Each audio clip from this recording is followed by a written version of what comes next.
And thank you very much for staying on the marketplace. Welcome back. Now, Finance Minister Ken Ofori-Atta has assured Ghanaians the country has made progress in securing the fourth review cash from the IMF in July this year. The IMF board will be meeting in July to review the country's performance under the program. However, challenges in clearing energy sector debts, dealing with troubled banks, and delays in communicating to the IMF on program extension could result in the country missing out on the $116 million cash. Yet, the finance minister says Ghana would make it through the assessment by the fund when the board meets. Discussions are going well. I mean, I'm pleased with where we are going. With regards to the prior actions that we need to take, I think we've gone through most of them decently. And the intention is to go to the board, the IMF board in July. And so by next week, we should have supplied all the things we needed for the IMF people. Will that crunch decision be taken at the board meeting? To extend or not to extend? We don't know. I mean, I think we are still at the point where we are saying we can meet these goals, and if we can meet these goals, you don't need to extend. But we'll cross the bridge. Media review, how is it going? Preparation towards it? We started the work, and I think we are in good shape as a country. Okay. Government has indicated it is working to take up shares in some cocoa processing companies, including Nestle and Cadbury. The move is part of government's plan to improve value addition for cocoa beans in the country. Board chairperson of Cocoa Board, Hakman Uswajiman, disclosed this to Joy Business at a technical meeting between Ghana and the Ivory Coast here in Accra. And the young people too, we have now innovative programs for young people going into cocoa production.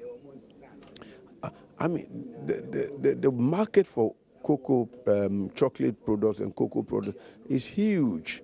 But those who control the market, the big international conglomerates, are the ones that we should also be engaging with and asking them to assist in a common effort through the International Cocoa Organization or through WTO to make sure we come together and give reasonable remuneration for the labor of the present farmers or the farmers who produce cocoa. Okay, in your closing remarks, you made mention that there should be the need whereby people will have shares in the processing companies here in Ghana. I want to find out from you, is it going to be a government-based or private sector led? Well, in as much as cocoa is really organized by the state, if there should be any acquisitions, participation in the value chain to the ultimate product of chocolate or cocoa drink, then I believe it will have to be initiated by the government on behalf of the farmers, on behalf of Cocoa Board. I mean, they will work out the modalities. The Ministry of Finance will work out the modality. Mr. Ken Ofori-Atta is very keen on this, that why is it that we produce the cocoa and we do not share in what comes out of eventually. We get only about 20% in the value chain. We should go further and be participants in our shares in either Cadbury's, Nestle, Mars, all of them that come, and I believe we can do it. We have to be more imaginative and be able to do that, and I'm sure we can do it, and that's what we are going to do. Away from that, Minister of Works and Housing Samuel Atachia has hinted government may allow banks in the country to fall on funds accrued from pension schemes to finance construction of houses for mortgage purposes to benefit low-income earners. He noted that 1.7 million housing deficit in the country is taking a toll on investment drive. He was speaking with Joy Business in an interview on the sidelines of the official opening of the construction bank in Accra. Major and important significance of this bank is that they will be able to leverage on all government sources like the pension fund to give investors assurance that when houses are completed or serious infrastructure works are completed, they will pay off the contractors and deal with the institutions who receive monies from the government. And that will be so reassuring that if you gave, with all respect, a banking instrument of significance to an investor, that after your work has been certified, we will pay you off. I tell you, it will be the starting point of clearing the deficit in housing in the neighborhood of about 1.7 million units. Do I get an understanding that they are going to leverage on the pension funds to do some of these things? Why shouldn't they leverage on it? Why shouldn't we say that even the pension funds should come to them by way of boosting their capital base? Why not? What is a pension fund intended to do? Is it of entertainment value? The pension fund is giving assurance to pensioners that when you retire, you will have some place to lay your heads. Is that not the significance of a pension, that you have a place to sleep?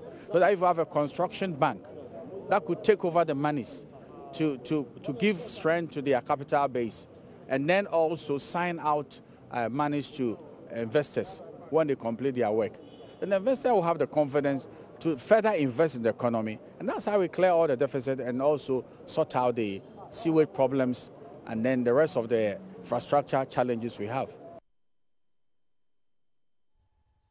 Now into energy. And government is saying it has instituted the necessary measures to prevent any serious power crisis despite the Jubilee oil field shutdown. This follows confirmation the intermittent Jubilee shutdowns could end in December instead of next month. The field is currently under a 10-day shutdown and should resume operations by this weekend. There are fears the development could also result in serious challenges with power supply in the coming weeks. But Deputy Energy Minister Dr. Mohammed Amin Adam tells Joy Business there's no cause for alarm. Because of the effect on gas flow from Jubilee, you know that 10 gas is going to come on. About 50 million scarf a day is being produced from the 10 field. This is going to somehow ameliorate the effect of the shortage, although it may not entirely address it. It is for this reason we have brought on stream the early power project. AXA is also now producing.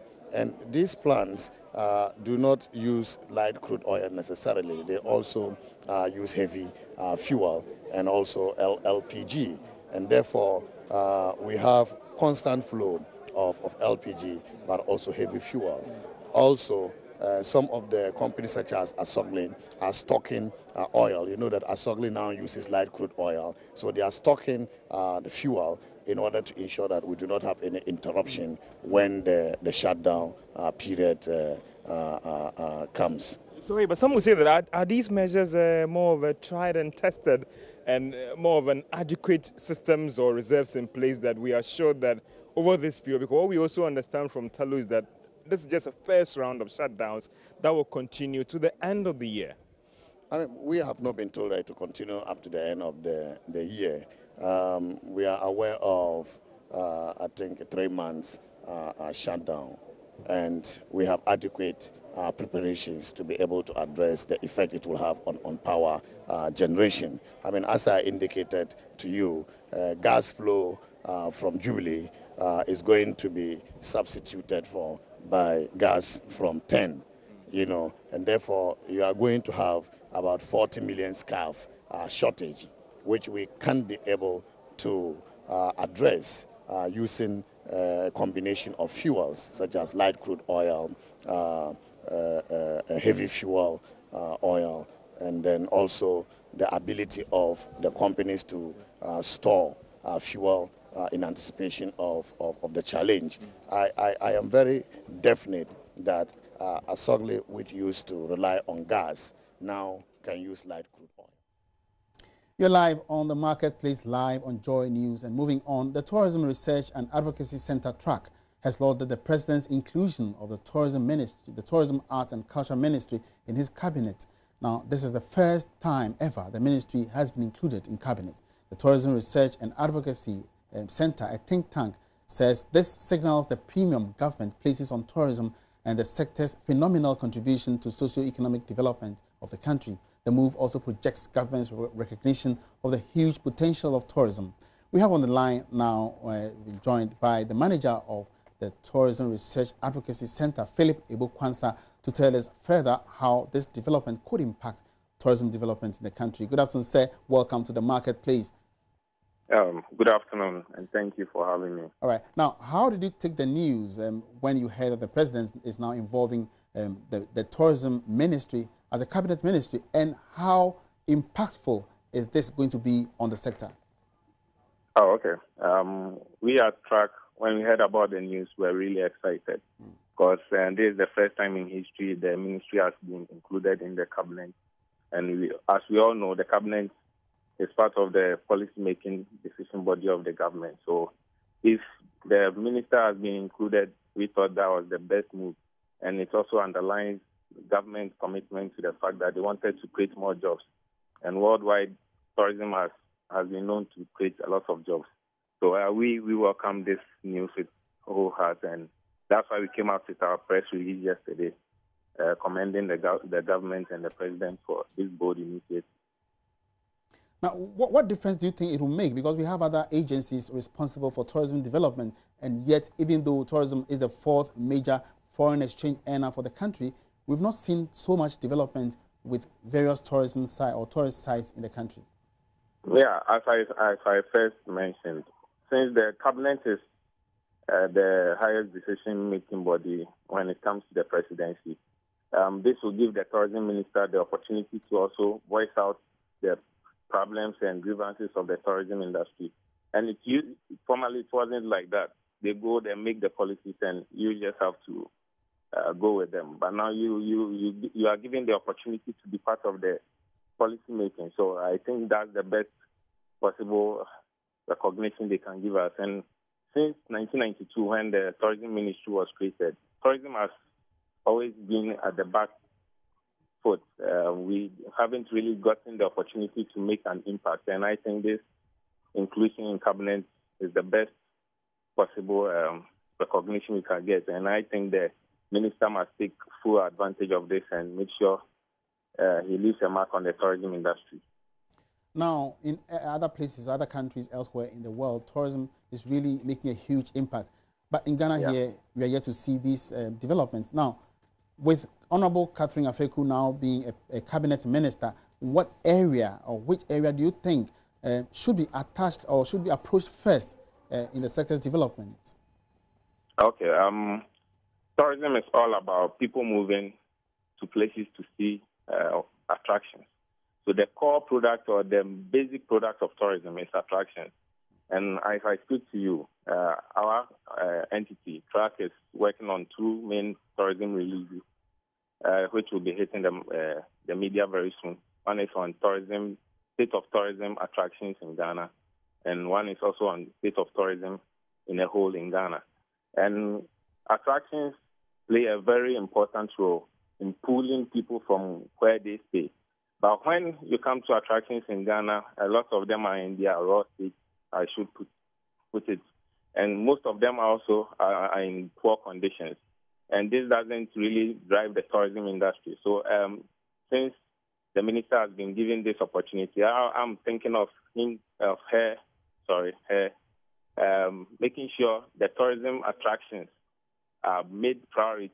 If things and every attraction is improved, and I think everything else will fall in line, because the main product is the attraction. And if people have the attractions to go and see, then I'm sure they will be motivated enough to travel. Then other sectors like the accommodation, transport, and other things will come to play. So I believe. All right, go ahead. I believe the attractions should be the first focus. And I think in January this year we came out with a policy publication which stated one attraction, one region. If we should get a main attraction in every region, which is what developed to international standards, I believe every region will get an attraction which can attract people from all walks of life. And finally, before you go, would you expect the minister to advocate increased allocation or budgetary allocation to the sector? Yeah, definitely. Budgetary allocation has been one of the major challenges of the ministry. Aside that, we also have the issue of poor or weak institutional and legal backings. And you can also talk about inadequate attractions, which are already stated. So finance, we know everything is about money. You can't do anything without first investing into it. So our advocates fight for more budgetary allocation for the industry or for the ministry so that they can drive their goals and purpose for the industry. Thank you very much, Mr. Ebo Kwansa. And Mr. Philip Ebo Kwansa is the General Manager of the Tourism Research and Advocacy Center, also known as TRAC. And he's been responding to the inclusion of the Tourism Ministry as a cabinet minister or ministry. Now moving on, research by the Institute of the Economic Affairs, IEA, has revealed security is the #1 concern of most Ghanaians. About 37% of the 1,641 Ghanaians interviewed in the research are concerned about what they say is increasing impunity in the country and want President Akufo-Addo to focus on fighting crime and improving the state of security. Matilda Wemega has more. Though the research considered the economy, environment, education, health and governance, security was of utmost concern to those interviewed. The survey was conducted to assess whether the expectations of Ghanaians are in tandem with government's policies and priorities. Research fellow at IEA, Professor Ransford Jampo, says issues of security and promotion of personal safety also featured strongly. And so that is why I believe most Ghanaians are saying, in terms of priority areas, in terms of government doing something about governance, government should focus more in fighting crime and also improving personal safety. Government should ensure, the security agencies should ensure that in their work to deal with these things, they learn to arrest the right people so that you don't have nolle prosequi being filed. Learn to arrest the right people, the offenders. The respondent also wants corrupt officials to be thoroughly investigated and punished, with as many as 43% asking for immediate steps to be taken to deal with corruption. Per our findings, you have about 43% of the respondents saying that government should concentrate on investigating and punishing corruption. Government should concentrate on investigating and punishing corruption, followed by about 35.4% of our respondents saying that government should appoint an independent public prosecutor. Then 21.6% say government should enforce corruption laws and sanctions. The respondents also say the Akufo-Addo-led administration must expedite measures to fulfill its manifesto promises in the areas of job creation and provision of free senior high school education. It is about, little more than a quarter of the respondents actually think that government should spend much more time creating jobs. And so that really has implication on the MPP's own manifesto and the budget, which says sowing for growth and job creation. And so that here, people appears to be going along with that kind of viewpoint. And so the expectations on government to create jobs for the people is really very high. The majority of the people, though not the overwhelming majority, 51.9% think that free government should make sure that the free senior high school education is a priority for the year. Now, the Ghana Small-Scale Mining Association Task Force has arrested about 60 illegal miners at Achimmampong near Enyinem in the eastern region. Correspondent Maxwell Kudeko was with the task force and has this report. The Ghana Small-Scale Mining Association was on a mission to seize some Shamfire machines that were still operating on the Brim River, defying a 2-month-old ban on illegal small-scale mining. However, the team came across about 60 people mining in a concession that has already been reclaimed. The Galamseyers ignored the task force and were unfazed by the presence of armed policemen. They maintained that they were indigents of Enyinem who owned the land and reserved the right to use it as they wish. The Enyinem Police Commander Superintendent Asiedu Esemwa, who heads the task force, ordered illegal miners to stop work immediately. He seized equipment, some bowls used to contain gold, and arrested the leader of the group, The task force proceeded to their primary mission and later impounded about 4 champagne machines. Today's operation is a well-planned operation in conjunction with the Ghana Small Scale Miners Association. We formed a task force barely about 1.5 months ago to clamp down on the illegal miners within our jurisdiction. 3 days ago, somebody got drowned and then he was removed from the pit and dumped somewhere. So during our follow-up investigations, we realized that there were 3 areas where these people were mining, and that was one of the places that this guy was found dead. And so this morning we came back to decide to seize those machines that were used for the illegal mining activities. But on our way coming, we chanced on another illegal mining activities where about 50 to 60 people were found in a pit.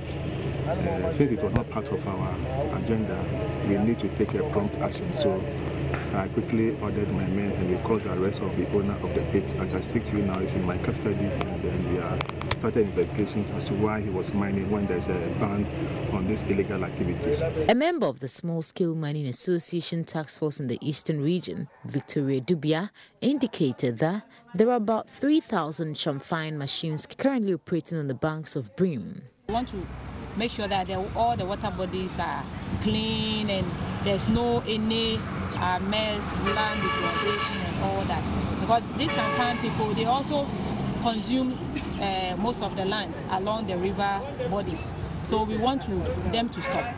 And it's not like we're trying to stop people from getting their food, we are taking their bread from their mouth, but we want them to stop so that they all come to us, the small scale association. We want them to come and join us so that if there's any need for us to talk to the government to even give us some land so that we can also share among them, then we can do that. But if they can't stop, then it's a problem.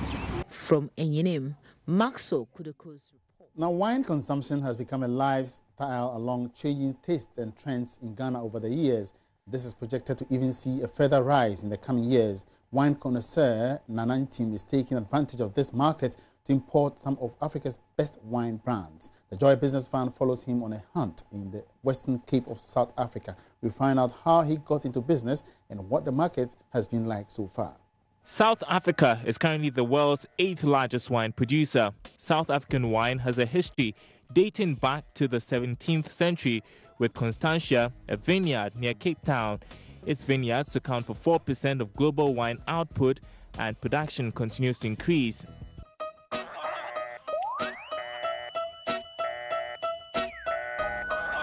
Here in Ghana, wine consumption is on the rise due to increasing social trends and the perception that wine is healthier. Wine lovers are being exposed to different brands thanks to the likes of Nanan Team, owner of Liquid Wine Enterprise. He's in Cape Town, South Africa on his regular wine search. Nana didn't start off as a wine importer. My mother started, and you know, she was doing it, and then one day she just asked me if it's something I could help her with, and I said okay, sure, and that kind of developed. And before I knew it, I had my own company, and now I'm importing myself. I grew up in Paris, in France, and so pretty much drinking wine every dinner. So I'm used to wine. So it was something which, when it happened, it was pretty much seemed like a logical progression. The entrepreneur, whose initial goal was to be a music and film producer, identified a good opportunity when the business was handed to him. He journeys to Cape Town every now and then in search of some of the world's best wines. I have been pretty much everywhere. Western Cape, Wellington, Paarl, Franschhoek, Stellenbosch, all the wineries and wine farms on the wine route. The wine route is the main route which takes you along the Western Cape through all the popular and independent also wine farms. His job is to taste the different brands produced in the over 500 wineries in South Africa. How do you determine which wine tastes good? That wine is like it's a personal thing, you know. I may like a Merlot, and someone else may not. So someone may have a taste for Pinotage. So it's not easy to really know. But generally on the market, you know, there are 4 major red wine types, which is Pinotage, Shiraz, Merlot, and Cabernet Sauvignon. And in Ghana, we tend to prefer the Cabernet Sauvignon and the Merlot. So generally, if you are looking for good wine for the Ghanaian market, you would go in for those 2. For 5 years, Nana has been in and out of South Africa on wine tasting missions and to network. Once he discovers the wine brands that would suit the Ghanaian market, he gets them imported into the country.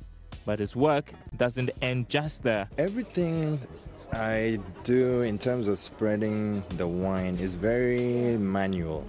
It's very, you know, word of mouth, going around from hotel to hotel, restaurant to restaurant, retailer to retailer, and just introducing samples to them and just, you know, pushing the wines onto them and just trying to get them onto their list or into their stores. So it's quite a challenge in that sense, but it's fun because at the same time, you know, you are building a lot of business relationships as you're going round and round. And the more you do that, the more people get to know of your products, and then the more you sell. Nana Team's aim is not only to become the #1 importer of South African wine. He wants to introduce a wine culture too. Let me just say, wine is excellent with our Ghanaian local food. That's something which I'm trying to really educate the customers and clients about. If you have your solid bowl of fufu and soup, bankru, kenke, yam, whatever it is, try it with a good glass of red wine.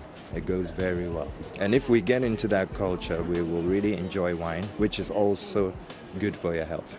The grape, red or white wine category leads the market in Ghana, accounting for more than 70% of the total wine market. Local wine processing is still underdeveloped and costly, so most wine lovers tend to import from countries such as South Africa, whose products are inexpensive and of good quality. Meanwhile, Nana has just concluded networking with some potential business partners.